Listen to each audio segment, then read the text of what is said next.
దిగంబర బ్రహ్మ విష్ణు మహేశ్వర శ్రీ గురుదత్త దిగంబర.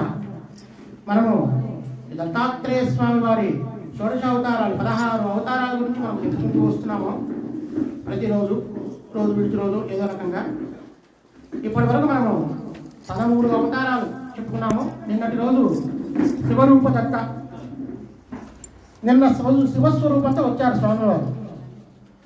శివరూప దత్తగా మనం చెప్పుకున్నాము. ఇవాళ 14వ అవతారము దేవదేవుడు, దేవతలకే దేవుడు, దేవాది దేవుడు.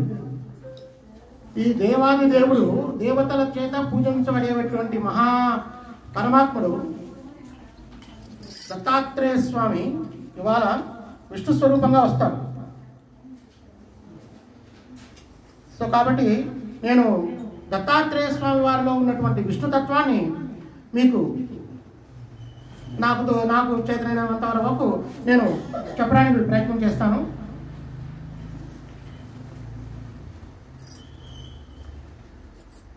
దత్తాత్రేయ స్వామి అసలు భూమి మీదకి ఎందుకు వచ్చారు అంటే మనము అవతారాలలో మనం చెప్పుకుంటూ వచ్చాము. స్వామివారు సాక్షాత్తు శ్రీ మహావిష్ణు యొక్క అవతారాలు, శ్రీ మహావిష్ణు యొక్క 21 అవతారాలలో స్వామివారిది 6వ అవతారంగా చెప్పుకుంటాం. ఎందుకంటే స్వామివారు సాక్షాత్తు పరిపూర్ణమైనటువంటి విష్ణు స్వరూపముతో వస్తారు. యాక్చువల్గా ఆయన పరమాత్మ, సర్వశక్తిమంతుడు, సర్వ తేజోమయుడు, సర్వాంతర్యామి, సచ్చిదానంద స్వరూపుడైనటువంటి ఆ స్వామి పరమాత్మ గురువుగా రావాలనుకున్నారు. గురువుగా రావాలనుకుని వచ్చి విశ్వమంతా ఆక్రమించినటువంటి స్వామి గురువుగా రావాలనుకున్నప్పుడు ఆ గురువు యొక్క స్వరూపమే దత్తాత్రేయ స్వామి వారుగా వచ్చారు. ఆయనే ఈ విశ్వానికంతటికి విశ్వగురువు, ఆయనే ఆది గురువు. గురువుగా రావడం వెనకాల అసలు శ్రీ మహావిష్ణువు యొక్క అవతారాలలో అన్ని అవతారాలు రాక్షస సంహారం కోసం వచ్చినటువంటివే. మరి గురువుగా రావాల్సిన ఆవశ్యం ఏమిటి అని చెప్పి మనం కూడా చెప్పుకున్నాం. అది ఇప్పుడు నేను ఆల్రెడీ చెప్పిన విషయాన్ని నేను సూచించాను. రాక్షసుని సంహరించడం కోసం శ్రీ మహావిష్ణువు వచ్చాడు. మరి గురువుగా రావాల్సిన అవసరం ఏమిటి, ఆవశ్యకత ఏమిటి అంటే గురువుగా వచ్చి ఆయన దేవతలని, రాక్షసులని, మనుషులని, సమస్త విశ్వాన్ని ఉద్ధరించడానికి ఆయన వచ్చారు. మరి మనుషులము, మనము సాధారణమైనటువంటి మనము మానవులము, మనల్ని స్వామి ఉద్ధరించడానికి గురు స్వరూపంగా వచ్చారు కదా. మరి ఆయన మనలో రాక్షసత్వం లేదా? మనలో కూడా రాక్షసులు ఉన్నారు. ప్రతి మనిషిలోనూ రాక్షసులు ఉన్నారు. వారు ఎవరయ్యా అంటే కామ, క్రోధ, లోభ, మోహ, మద, మాత్సర్యములు. ఇవే అరిషడ్వర్గ రూపములో మనిషిలో, మానవుడిలో రాక్షస ప్రవృత్తిని కలిగిస్తూ ఉంటాయి. ఈ రాక్షస ప్రవృత్తిని కలిగించడానికి రాక్షసులకి ఆయుధాలు ఉన్నట్టుగా మనకు కూడా ఆయుధాలు ఉంటాయి. అవి ఏంటయ్యా అంటే పంచేంద్రియాలు, కన్ను, ముక్కు, చెవి, నాలుక, చర్మము. ఈ పంచేంద్రియాలని ఆయుధాలుగా చేసుకుంటూ ఈ అరిషడ్వర్గాలు కామ, క్రోధ, లోభ, మోహ, మదమాత్సర్యాలు అనేటువంటి రాక్షసులు మనిషిని కూడా రాక్షసుడిగా మారుస్తూ అజ్ఞానాంధకారంలోకి నెట్టివేస్తూ ఉంటాయన్నమాట ఇవన్నీ. అందుకే స్వామివారు, ఆ భగవానుడు సాక్షాత్తు గురుస్వరూపంగా వచ్చి మనిషిలో ఉన్నటువంటి రాక్షసుల్ని పారద్రోలడం కోసమే ఆయన గురువుగా వచ్చారు. మరి గురువుగా వచ్చినటువంటి దత్తాత్రేయ స్వామి వారికి ఆయుధాలతో ఏం పని? ఆయన త్రిమూర్త్యాత్మకుడుగా కనబడుతున్నారు కాబట్టి, బ్రహ్మ విష్ణు మహేశ్వరులుగా కనబడుతున్నారు కాబట్టి, విష్ణుమూర్తిగా భగవానుడికి ఉన్నట్టు శంఖ చక్రాలు, గద, పద్మము, త్రిశూలము, డమరుకము, కమండలము, జపమాల ఆయా సందర్భాలను బట్టి ఆయన తీసుకుంటూ ఉంటారు ఆ ఆయుధాన్ని. మరి గురువుగా వచ్చినటువంటి స్వామికి అసలు ఆయుధములతో ఏం పని, ఆయుధములతో ఏం చేస్తాను అనేటటువంటిది ఇక్కడ సాక్షాత్తు విష్ణుతత్వంగా స్వామివారు దేవాది దేవుడిగా వస్తున్నారు. నేను ఫస్ట్ ఇక్కడ కొంచెం కథ చెప్పి ఆ కథలో ఆ తత్వాన్ని మీకు చెప్పడం కోసం ప్రయత్నం చేస్తాను. దేవాది దేవుడు, దేవతల చేత, దేవతలకే దేవుడు, దేవతలందరూ చేత పూజించబడేవాడు. దేవాదిదేవ సమస్తంబు కల్పింప పాలింప దూరింపగా పెక్కు దివ్యావతారములందు నీపాల వంకేరు అజ్ఞాన పాలిన సుస్వాంతులయ్యప్ప భక్తాని నుంబ్రోవే అంటూ ఆ దేవాదిదేవుణ్ణి వేడుకుంటాము. ఇప్పుడు ఇక్కడ నేను స్వామివారు విష్ణుతత్వం గురించి చెప్పేటప్పుడు ముందుగా నేను కొంచెం కథని నేను మీకు చెప్తాను. ఆ కథను చెబుతూ కథలో తత్వాన్ని నేను మీకు అంతర్లీనంగా నేను మీకు చెప్పడానికి ప్రయత్నం చేస్తాను. దేవాది దేవుడుగా ఎప్పుడు వచ్చారయ్యా అంటే ఒకానొక టైంలో ఒకనొక భాద్రపద మాసంలో చతుర్దశి టైంలో మన సృష్టికర్త అయినటువంటి బ్రహ్మకి ఆయన సృష్టిని రచిస్తూ ఉంటారు. కానీ అప్పటికే అందరూ స్వామివారు దత్తస్వరూపంగా వచ్చి అందరినీ వారిని అజ్ఞానం అంతా తుడిపేసేసి ఈవెన దేవతలకైనా యక్షులకైనా కిన్నెరులకైనా కింపురులకైనా గంధర్వులకైనా రాక్షసులకైనా పిశాచాలకైనా ఎవరికైనా సరే దత్తాత్రేయో హరిం కృష్ణం ఉన్మత్తోనందదాయక మునిం దిగంబరో బాల పిశాచో జ్ఞానసాగర ప్రతి ఒక్కరికి ఎవరికైనా ఆయన జ్ఞానప్రదాత. మరి అటువంటి స్వామి జ్ఞానాన్ని ప్రసాదించిన తర్వాత సృష్టి జరగడానికి ప్రతి ఒక్కరికి జ్ఞాన మార్గంలో వెళ్తూ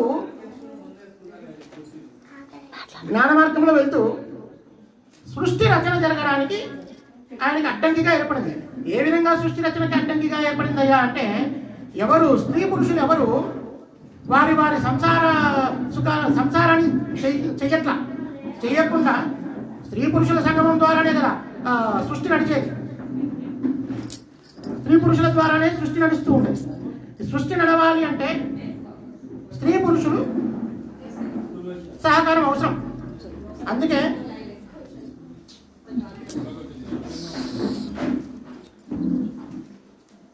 అమ్మా ఇవాళ కొంచెం ఎక్కువ టైం పడుతుంది, కొంచెం సహనంగా ఓపికగా వినండి.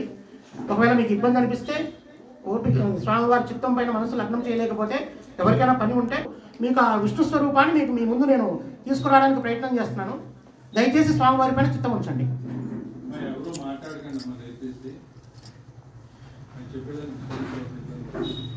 అలా సృష్టి రచన సాగడానికి స్త్రీ పురుషులు ఎవరూ సహకరించట్లేదు. ఎందుకంటే అందరూ జ్ఞాన మార్గంలో పడిపోయారు.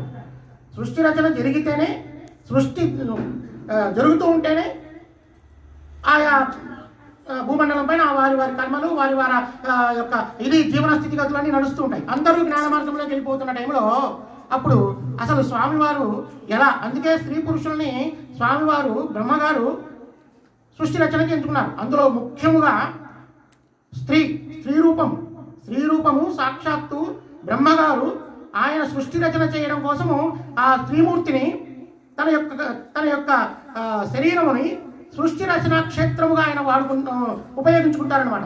అందుకే మీకు ఇక్కడ ఒక చిన్న ఇది చెప్పాలి. మగవారికి మాత్రమే సాష్టాంగ నమస్కారం ఉంటుంది భగవానుడి ముందు.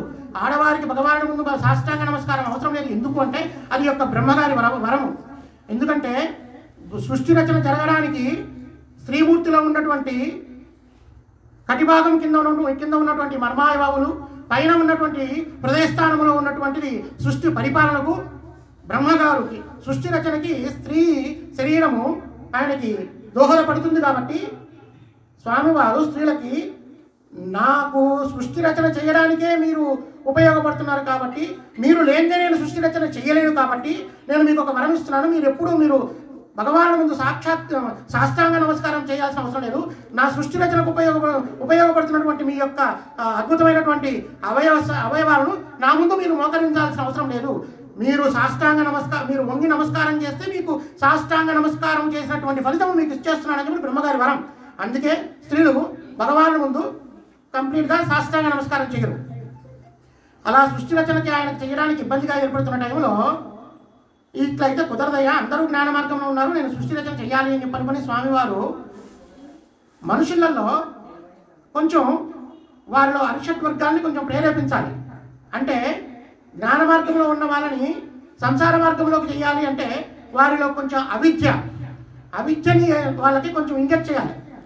అవిద్య 4 రకాలుగా ఉంటుంది. అవిద్య మోహము, మహామోహము, తామశ్రయం, అంతిక తామశ్రయము, ఇలా 4 రకాలుగా ఉంటుంది. ఇలా 4 రకాలుగా ఉంటే భగవానుడే సాక్షాత్తు బ్రహ్మదేవుడే అవిద్యను మళ్ళీ సృష్టించి వదులుతాడనమాట. ఇక్కడ తాను సృష్టించినవి తనకే తిరిగి తన మీదకే కబలించిందనమాట. ఆయన కూడా అవిద్యలో పడిపోతారు.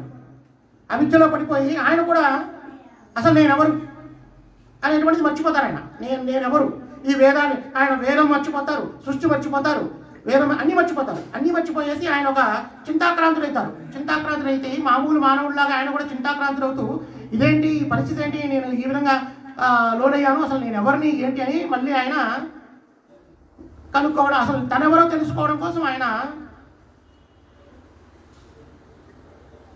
మహూరగఢ్ మన సహ్యాద్రి పర్వతాల దగ్గర ఉన్నటువంటి దత్త భగవానుడు అక్కడ ఉంటారు అని చెప్పని సహ్యాద్రి పర్వతాల పరిసర ప్రాంతాల్లో ఇప్పుడు ఉన్నటువంటి మహూరపురం అంటారు దాన్ని. అప్పుడు మహూరగఢ్కి వస్తారాయన. అక్కడే జమదగ్ని అండ్ రేణుకామాత వారు కూడా అక్కడే ఉంటారు. అప్పుడు రేణుకామాత దగ్గరికి స్వామివారు బ్రహ్మదేవుడు వస్తే బ్రహ్మదేవుడు రేణుకామాత గుర్తుపడుతుంది. ఓ ఈయన చిత్రముఖ బ్రహ్మ, ఈయనేంటి ఇలా పిచ్చి వాళ్ళ తిరుగుతున్నాడని చెప్పని, ఏమిటయ్యా ఏమిటి ఇట్లా తిరుగుతున్నావు బ్రహ్మదేవా అని చెప్పి అడుగుతుంది.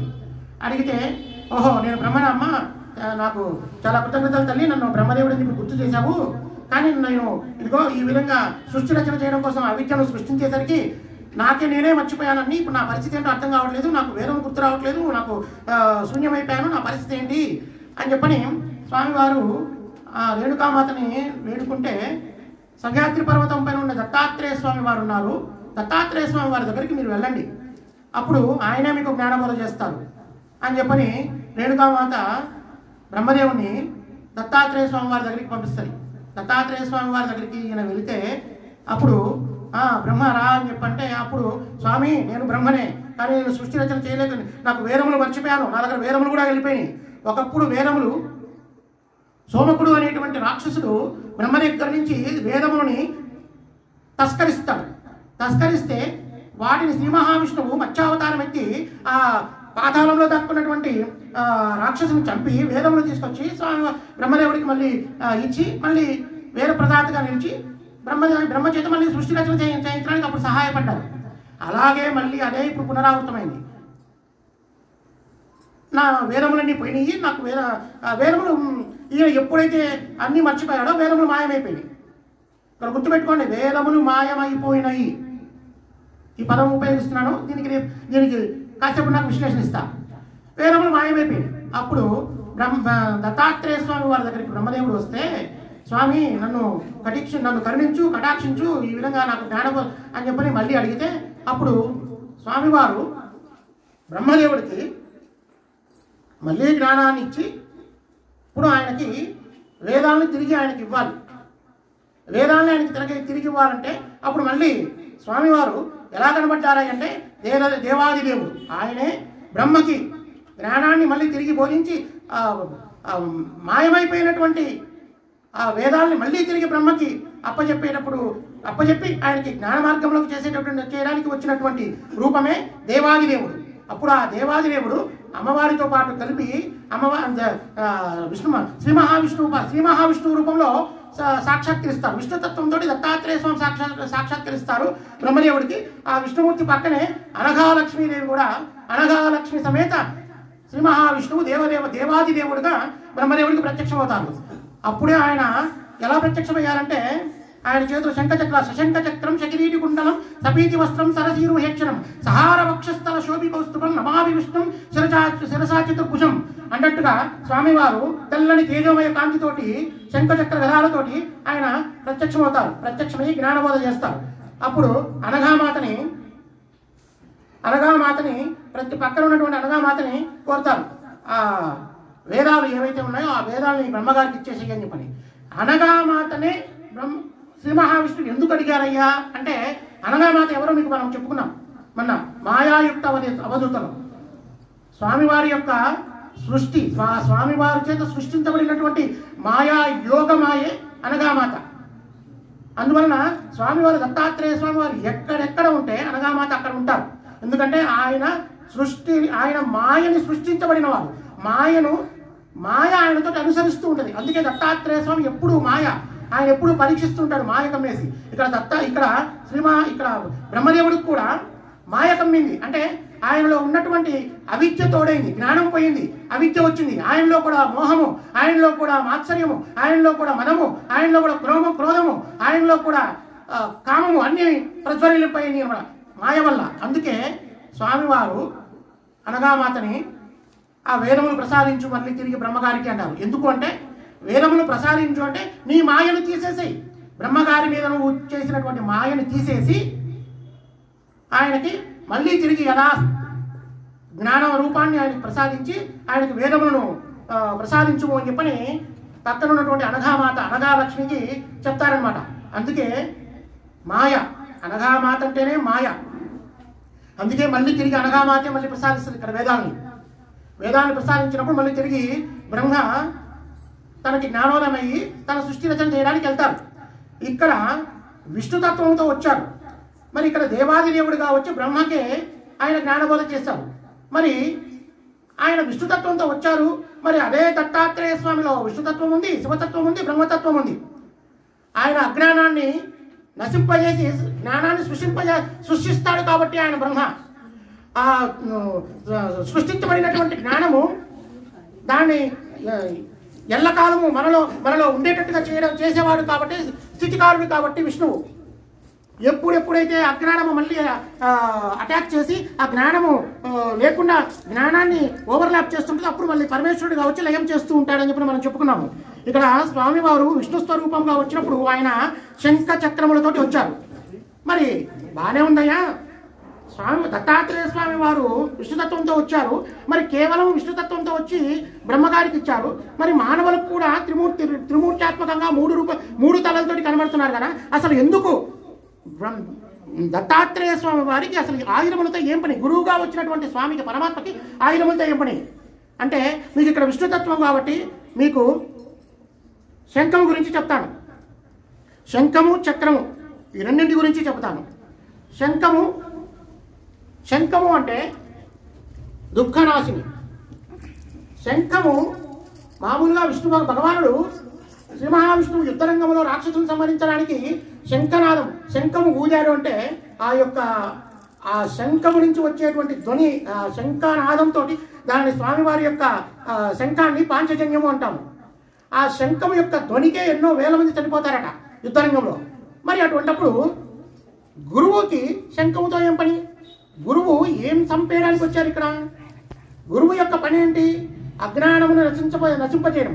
మరి ఆయన ఏ విధంగా మన అజ్ఞానాన్ని నశింపజేస్తాడు అంటే, గురువు ఆ శంఖమును తీసుకొని ఊదినప్పుడు ఆయన యొక్క శ్వాస ఆయన యొక్క మనస్సులో నుంచి శ్వాస గాలి శంఖము ద్వారా బయటికి వస్తుంది. అదే శంఖనాదము, అదే గురువాక్కు. ఆ గురువాక్కు విన్నంత మాత్రము చేతనే మనిషి అజ్ఞానము కోల్పోతుంది. ఎలా? గురువు యొక్క వాక్కును విన్నంత మాత్రమే ఎలా మనకు అజ్ఞానం నశించిపోతుంది అంటే, ఇక్కడ మీకు ఒక చిన్న ఉదాహరణ చెప్తాను. ఉదాహరణ చెబితేనే మీకు అర్థమవుతుంది.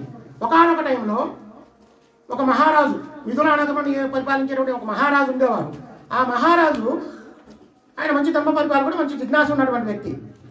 ఆయన మహారాజు దగ్గరికి ఒక బ్రాహ్మణుడు, చిన్న కౌమారం అంటే ఒక 14-15 సంవత్సరాల వయసులో ఉన్నటువంటి బ్రాహ్మణుడు వేదం చదువుకుంటూ వస్తుంటాడు. వేదం చదువుకుంటూ వస్తే దాంట్లో వేద సారాంశంలో సరళంగా ఏంటంటే, భగవానుడు అంతా సర్వవ్యాపకుడు, ఆయన అజ్ఞానము నశింపజేస్తాడు.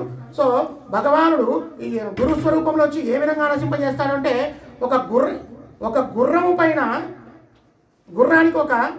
గుర్రానికి డెక్కలు ఉన్నట్టుగానే గుర్రం ఎక్కడానికి మనము అటువైపు ఇటువైపు ఐరన్ తోటి చేసేటువంటి, మనం గుర్రం ఎక్కినప్పుడు మనం ఐరన్ తోటి చేసినటువంటి దానిపైన ఎక్కి మనం ఎక్కుతాము.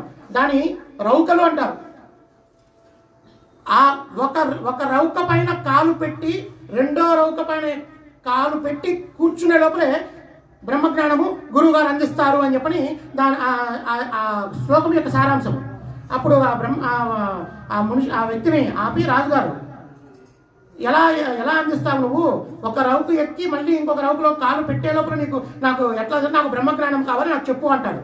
అంటే, అయ్యా నాకు బ్రహ్మజ్ఞానం చెప్పేంతటి స్థాయి లేదు, స్తోమత లేదు, నీకు వినేంత సమర్థత స్థాయి ఉందో లేదో నాకైతే తెలియదు, నేను చెప్పలేను మహానుభావ. అంటే మరి చెప్పలేనప్పుడు నువ్వు దాన్ని ఎందుకు ఎలా చదువుతున్నా, దాన్ని నీ గ్రంథంలో నుంచి తీసేసేయి అని చెప్పి అంటాడు. నాకు ఎలా సాధ్యమవుతుంది బాబు అని చెప్పంటే వాడిని తీసి జైలు వేస్తారు. అలా రాజ్యంలో ఉన్నటువంటి బ్రాహ్మణులందరినీ, వేదం చదువుకున్న బ్రాహ్మణులందరినీ పిలుస్తాడు.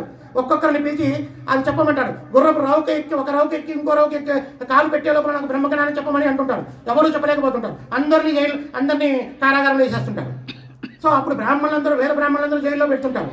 అప్పుడు మనం ఇక్కడ జ్ఞానసాగరుడు అవతారంలో స్వామివారు శ్రీ మహావిష్ణువు బ్రహ్మ యొక్క అజ్ఞానమును నశింపజేయడం కోసము ఆయనని తీసుకెళ్ళినప్పుడు అష్టావక్రుడు అనేటువంటి ఒక మహర్షి దగ్గరికి తీసుకెళ్తారు అని మీకు చెప్పాను. మీరు జ్ఞాపకం తెచ్చుకోండి బాగా. అది ఇక్కడ మళ్ళీ ఆయన అష్టావక్రుడే వస్తాడనమాట. ఒకనొక టైంలో అష్టావక్రుడు మహర్షి అక్కడ ఆ రాజ్యం బయట కూర్చుని ఉంటే స్వామివారు అందరూ బ్రాహ్మణులందరూ ఊరి ప్రజలందరూ వెళ్తూ అయ్యా మహర్షి మీరు ఇక్కడ ఎందుకు కూర్చున్నారు? ఇక్కడ నుంచి ఈ రాజ్యంలోకి మీరు వెళ్ళారంటే మిమ్మల్ని కూడా కారాగారంలో వేసేస్తాడు ఈ రాజు. మీరు ఇక్కడ ఎందుకు అంటే ఆయనకు బ్రహ్మజ్ఞానము గుర్రపు ఒక రౌకలో నుంచి కాలు పెట్టి ఇంకో రౌకలో పెట్టే లోపల ఆయన చెప్పకపోతే ఆయనకి పెట్టేస్తున్నాడు. అందువల్ల బ్రాహ్మణులు ఎవరు లేరు ఇక్కడ, అందరూ కారాగారంలో ఉన్నారు అని చెప్పంటే ఓహో అంతేనా, అదంత పని చాలా సులువు అని చెప్పని ఆయన రాజ్యంలోకి వెళ్తాడు. రాజ్యంలోకి వెళ్ళగానే ఆ రాజు ఈ అష్టావక్ర మహర్షిని చూస్తాడు. అష్టావక్ర మహర్షి మహాజ్ఞాని. ఆయన చూడగానే ఆయనలో ఉన్న తేజస్సును చూసి ఆ రాజు నమస్కరించి మహానుభావ రండి అని చెప్పి ఆహ్వానించి ఏమిటయ్యా నీవు, ఏంటి ప్రాబ్లం అంటే అయ్యా బ్రహ్మజ్ఞానం కావాలి నాకు, గుర్రపు కాలు పెట్టి ఇంకో కాలు పెట్టే లోపల ఉంది అని చెప్పిన శాస్త్రంలో ఉంది, మరి అది నాకు కావాలి, నాకు చెప్పండి అంటారు. ఓ సంచేనా, సరే చెప్తాను అని చెప్పని, సరే నువ్వు నన్ను నమ్ముతున్నావా అంటాడు. ఎస్ నమ్ముతున్నాను. గురి నీకు నా మీద, నా మాటలపైన గురి ఉంది. నేను బ్రహ్మజ్ఞానం నీకు చూపిస్తానని నీకు నా పైన గురి ఏర్పడితే నువ్వు ఒక పని చేయి, జై కారాగారంలో పెట్టిన బ్రాహ్మణులందరినీ బయటికి రిలీజ్ చేసేసి నేను బ్రహ్మజ్ఞానం చూపిస్తాను అంటాడు. అంటే ఓకే అని చెప్పి ఆయన తీసేస్తారు. అంటే ఇక్కడ గురువు యొక్క వాక్కు ఎంతో మంది బ్రాహ్మణుల యొక్క జీవితంలో ఆనందాన్ని ఇవ్వడానికి దోహదం చేసింది. అలాగే ఆ స్వామి అందరినీ బయటికి వచ్చి పంపించేసిన తర్వాత బ్రాహ్మణులందరినీ ఇంకా నాకు బ్రహ్మజ్ఞానం నేర్పించు అంటారు. బ్రహ్మజ్ఞానం నేర్పిస్తాను కానీ ఇక్కడ ఎందుకయ్యా రాజ్యంలో బ్రహ్మజ్ఞానం నేర్పించాలంటే నేను తపస్సు చేసుకునే ప్రాంతం అరణ్యంలోకి వెళ్దాందా, అక్కడికి తీసుకుని వెళ్ళి నీకు నేర్పిస్తాను పదా అంటారు. సరే పదా అని చెప్పి మంది మాదిగలందరూ రాజుతో పాటు అందరూ బయలుదేరతారు. బయలుదేరినప్పుడు అక్కడ అరణ్యంలోకి వెళ్ళిన తర్వాత బ్రహ్మజ్ఞానం నీకొక్కడికే కావాలా అందరికీ కావాలా అంటాడు. నాకొక్కడికే కావాలి అంటాడు. మరి వీళ్ళందరూ ఎందుకే పంపించేసే అంటాడు. అందరినీ పంపించేస్తాడు. పంపించేసిన తర్వాత నీకు నా మాటలపైన గురి ఉంది, నువ్వు నన్ను గురువుగా నమ్ముతున్నావా? నమ్ముతున్నాను.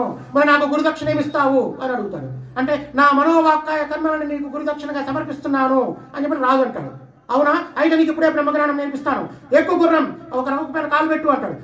రాజు ఒక రౌకు పైన కాలు పెట్టి ఎక్కగానే ఆగిపో, నేను మళ్ళీ వచ్చి బ్రహ్మజ్ఞానం వచ్చి చెప్తానని చెప్పి వెళ్ళిపోతాడు. వెళ్ళిపోతే ఆ రాజు స్థానంలో నిలబడిపోతాడు. ఎందుకంటే మనోవాక్కాయ కర్మలు మొత్తం 3 గురుదక్షిణగా గురువుగారికి ఇచ్చేశాడు కాబట్టి ఆయన కదలడానికి లేదు. అందువల్ల ఆయన అలాగే ఉండిపోతాడు. ఎంత సమయమైనా ఎంత టైం అయినా రాజుగారు రావట్లేదండి అని చెప్పి మళ్ళీ అందరూ మంత్రులు రాజు అందరూ వచ్చి చూసేసరికి ఆయన స్థానంలో నిలబడిపోయి ఉంటే ఆయన అలాగే అంతఃపురానికి తీసుకెళ్తారు. ఆయన అలాగే ఉంటాడు. ఆయనకు భోజనం పెడతారు, తినడు, మంచినీళ్ళు ఇస్తారు, తాగడు, ఆయన పడుకోడు, అలాగే ఉంటాడు. మంత్రి ఈ మహానుభావుడు అష్టావక్రుడు ఎవరు ఎక్కడున్నారయ్యా బాబు అని చెప్పి ఆయన వెతికి ఆయనకి తీసుకొచ్చి అయ్యా స్వామి నువ్వు చెప్పినప్పటి నుంచి ఆయన మా రాజుగారు అలాగే ఉండిపోయారు, మీరు బ్రహ్మజ్ఞానం చెప్తామని చెప్పని ఆయనకు అదేదో చెప్పి ఆయన్ని ఇది చేయండి అని చెప్పి అంటాడు. అంటే అప్పుడు ఈయన చెప్పడం వల్లే కదా ఆయన మనోవాక్య కర్మల్ని గురుదక్షిణ ఇచ్చాడు. రాజా కదులు అనగానే ఆయన కదులుతాడు. ఆయన తీర్థప్రసాదాలు ఇచ్చిన తర్వాత సరే నీకు ఇప్పుడు బ్రహ్మజ్ఞానం నేర్పించాలి కదా అని చెప్పని రాజుని ఒక ఎవరూ లేనటువంటి ఏకాంత మందిరం, రాజుగారి ఏకాంత మందిరంలోకి తీసుకుని వెళ్ళి రాత్రిపూట చీకటిలోకి తీసుకుని వెళ్ళి ఆయనకి అష్టావక్ర మహర్షి ఆ రాజుకి బ్రహ్మజ్ఞానాన్ని ఉపదేశిస్తాడు. బ్రహ్మజ్ఞానము అంటే ఏమీ కాదయ్యా, నువ్వే బ్రహ్మము. బ్రహ్మం అనేటువంటిది బయట ఉన్న పదార్థము నీలో ఉన్న పదార్థము ఒకటే, బయట ఉన్న పరమాత్మ నీలో ఉన్న ఆత్మ ఒకటే. అహం బ్రహ్మాస్మి, నీవే పరమేశ్వరుడివి, నీవే బ్రహ్మవి. బ్రహ్మవి బ్రహ్మైవ భవతి, బ్రహ్మముని తెలిసినవాడు బ్రహ్మయ్యుండును, నువ్వే బ్రహ్మము కాబట్టి ఆ బ్రహ్మమును తెలుసుకోని చెప్పని ఆయన అస్తమస్తక ప్రయోగంతో తన వామహస్తాన్ని ఆ రాజుగారి శిరస్సు పైన ఉంచి తనకి జ్ఞానోపదేశం కలిగేటట్టు చేస్తాడు. అప్పుడే వచ్చినటువంటిదే అష్టావక్ర గీత. ఈ అష్టావక్ర గీత అత్యంత మహిమాన్వితమైనది. భగవానుడు దత్తాత్రేయ స్వామి వారు చెప్పిన అవధూత గీత, జగద్గురువు శ్రీకృష్ణ భగవానుడు చెప్పినటువంటి భగవద్గీత, భగవద్గీతకి ఇంకొకటి అనుగీత కూడా చెప్పారు ఆయన, అనుగీత. వాటితో పాటు సమానమైనటువంటిది అష్టావక్ర గీత, అంటే జ్ఞానోపదేశం చేశారు. ఇలా భగవానుడి యొక్క ఒక గురువు యొక్క వాక్కు ఏ విధంగా అయితే జనాల వేద బ్రాహ్మణులందరినీ కారాగారం నుంచి తప్పించింది, అలాగే గురువు యొక్క వాక్కుతోటి ఒక అతనికి బ్రహ్మజ్ఞానాన్ని ఏర్పరిచి అష్టావక్ర గీత రూపంలో ప్రపంచ మానవాళికి పరిచయం చేయించారో, ఆ వాక్కుతోటి అజ్ఞానం నశించిపోతుందన్నమాట. ఆ వాక్కు ఎక్కడి నుంచి వస్తుంది అంటే తన శంఖనాదంలో నుంచి. అందుకే దత్తాత్రేయ స్వామి వారు శంఖం ధరిస్తారు. దుఃఖనాశిని, ఎంతో మంది దుఃఖానికి కారణమైన ఆ దుఃఖమంతా ఈయన యొక్క రాజుగారి దుఃఖము పోయి జ్ఞానిగా ప్రసాదించాడు. ఎంతో మంది వేద బ్రాహ్మణులు కారాగారం నుండి దుఃఖం అనుభవిస్తుంటే అది అందరినీ బయటికి చేయరు. ఒక్క గురువాక్కు దుఃఖనాశనమైంది, అదే స్వామివారి యొక్క శంఖం. ఇంకా చక్రం ఏంటయ్యా? కృష్ణాయ గోవిందాయ గోపీజన వల్లభాయ గోప్త్రే పరాయ పరమ పురుషాయ పరమాత్మనే. స్వామివారు దత్తాత్రేయ స్వామి వారి యొక్క చేతిలో ఇంకొక విష్ణుతత్వమైనటువంటి సుదర్శన చక్రం ఉంటుంది.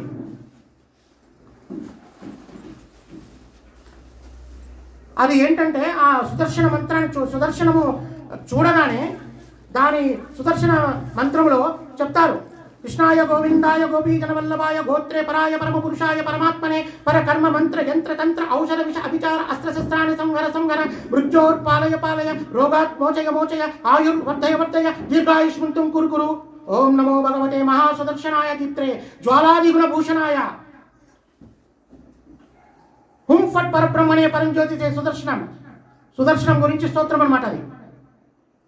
అలా ఆ సుదర్శన చక్రము ఎక్కడెక్కడైతే అత్యంత కైనటిక్ ఎనర్జీ ఉన్నటువంటి విశ్వంలో అత్యంత కైనటిక్ ఎనర్జీ, అత్యంత గమనశక్తి ఉన్నటువంటి సుదర్శన చక్రం, ఆ సుదర్శన చక్రము ఎక్కడ ప్రయోగిస్తే అక్కడ విజయములే.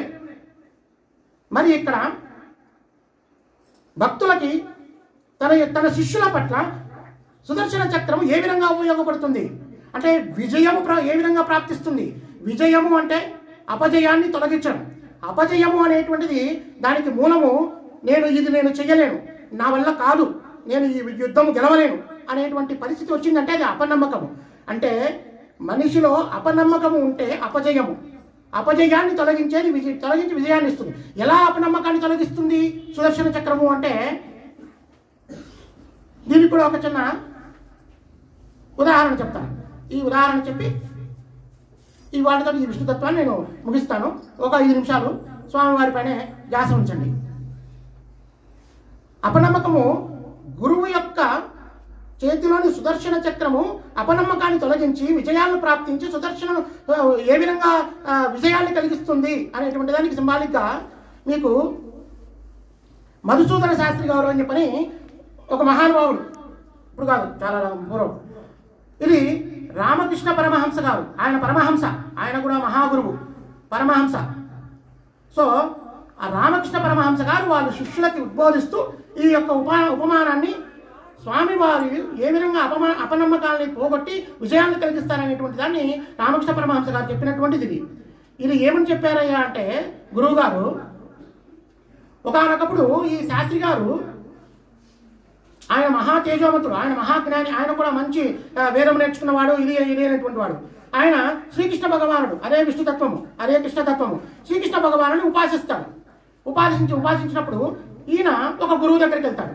గురువు దగ్గరికి వెళ్తే ఈయనలో ఉన్నటువంటి చైతన్యాన్ని చూసి రామకృష్ణ పరమహంస వారు వివేకానందని ఏ విధంగా అయితే చైతన్యము చేసి ఆయనకి ప్రతి చోట విజయాలను కలిగించేటట్టు చేశారో, అలాగే ఈ యొక్క శాస్త్రి గారి యొక్క గురువు గారు ఈయనను చూసి, నువ్వు అయ్యా నాకు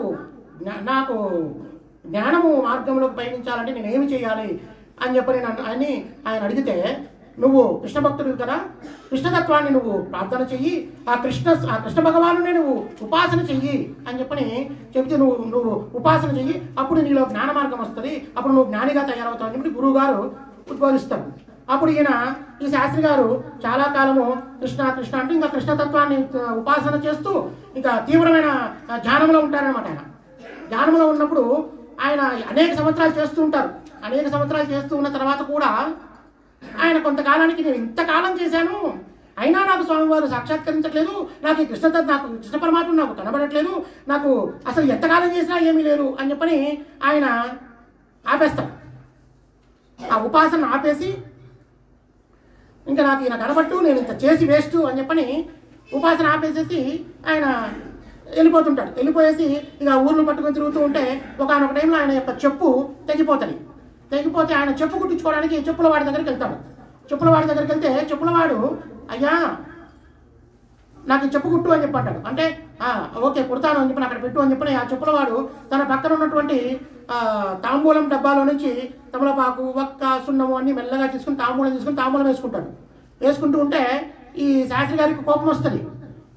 నా చెప్పు కుట్టమని చెప్పు నేను వస్తే నీకు తాంబూలం వేసుకోవడం నీకు ఇంపార్టెంట్ అయిందా, నువ్వు నాది కుట్టవా అని చెప్పి కోపపడతాడు. ఎందుకయ్యా అంత కోపము? చెప్పు కుట్టాను కదా, చెప్పు కుట్టేంత నేను తాంబూలం వేసుకుని చెప్పు కుట్టే అంత కాసింత సమయంలోనే నీకు ఇంత క్రోధం ఉంటే మరి నీకు ఇన్ని సంవత్సరాల నుంచి కృష్ణ భగవాను ఉపాసన చేస్తున్నావు, మరి నీకు కృష్ణతత్వం ఎలా అర్థమవుతుంది అని చెప్పని అంటాడు.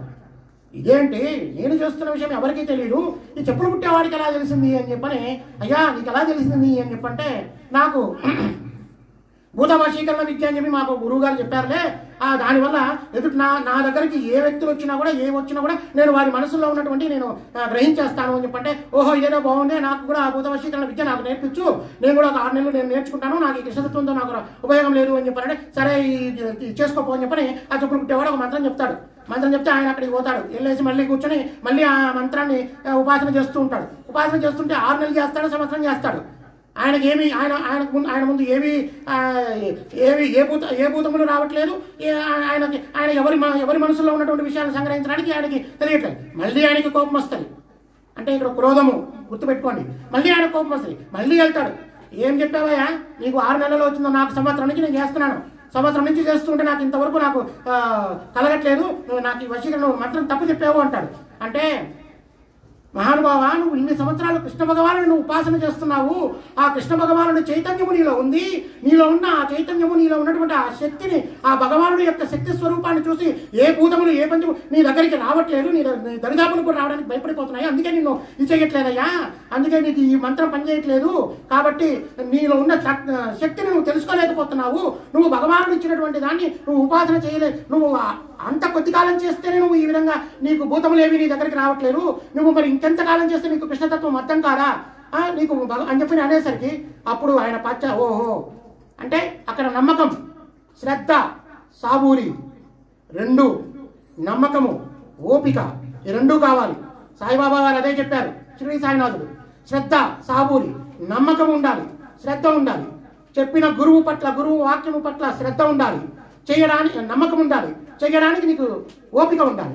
అయ్యో నేను ఎంత తప్పు చేశానని చెప్పి మళ్ళీ ఆయన శాస్త్రి గారు మళ్ళీ వెళ్ళి ఆయన కూర్చొని మళ్ళీ తపస్సు చేస్తారు, మళ్ళీ ధ్యానంలో వెళ్తారు. అలా మళ్ళీ కొన్ని సంవత్సరాలు ధ్యానం చేసేసరికి ఆయనకి కృష్ణతత్వం బోధపడుతుంది. కృష్ణతత్వం ఆయనకు అర్థమైపోయేసి ఆయనే మొట్టమొదటి సంస్కృతంలో ఉన్నటువంటి భగవద్గీతకి తెలుగు అందరికీ సరళంగా అర్థమయ్యేటటువంటి సరళమైనటువంటి భాషలో అందరికీ విపులంగా అర్థమయ్యేటట్టు దానికి భాష్యం ఇచ్చి ప్రపంచానికి అందరికీ భగవద్గీతని మొట్టమొదట దానికి భాష్యం, దానికి విపులతనిచ్చి ప్రపంచానికి తెలిసేటట్టుగా తత్వం, కృష్ణ భగవానుడి యొక్క తత్వం తెలిసేటట్టుగా చేసింది ఆ మహానుభావుడు. సో ఇక్కడ మహానుభావుడు ఎవరి వల్ల? ఫస్ట్ చెప్పిన గురువు వల్ల, ఆ తర్వాత ఇంకొక గురువు చెప్పులు కుట్టేవాడు. చెప్పినటువంటి గురువు యొక్క వాక్కు పట్ల గురి కలిగి దాన్ని చేయడం వల్ల నీ యొక్క అపనమ్మకాన్ని తొలగించి, నీ అపనమ్మకము ద్వారా నీ యొక్క అపనమ్మకం వల్ల కలిగేటువంటి అపజయాన్ని తొలగించి నీకు విజయాన్ని కలిగించాడు. అదే గురువు, అదే గురువాక్కు, అదే నీకు విజయములు కలిగించేది. కాబట్టి అదే సుదర్శన చక్రం. అందుకే భగవానుడు దత్తాత్రేయ స్వామి వారు శంఖ చక్రము ఈ 2 ధరించి విష్ణుతత్వముతోటి భక్తులను స్థుతికారులుగా, వారిలో జ్ఞానోదయాన్ని కలిగించి వారిని స్థుతికారులుగా చేస్తూ ఉంటారన్నమాట. ఇది విష్ణుతత్వం, దత్తాత్రేయ స్వామి వారిలో ఉన్నటువంటి విష్ణుతత్వం. ఎందుకయ్యా గురువు గారికి ఆయుధాలు అవసరము అంటే ఇందుకు. మరి మిగతా ఆయుధాలతో ఏం పని? ఆ ఆయుధాల గురించి మనము రేపటి రోజు చెప్పుకున్నాము. ఇంకా ఇప్పటికే చాలా టైం అవుతుంది కాబట్టి ఈ దేవాది దేవుడి యొక్క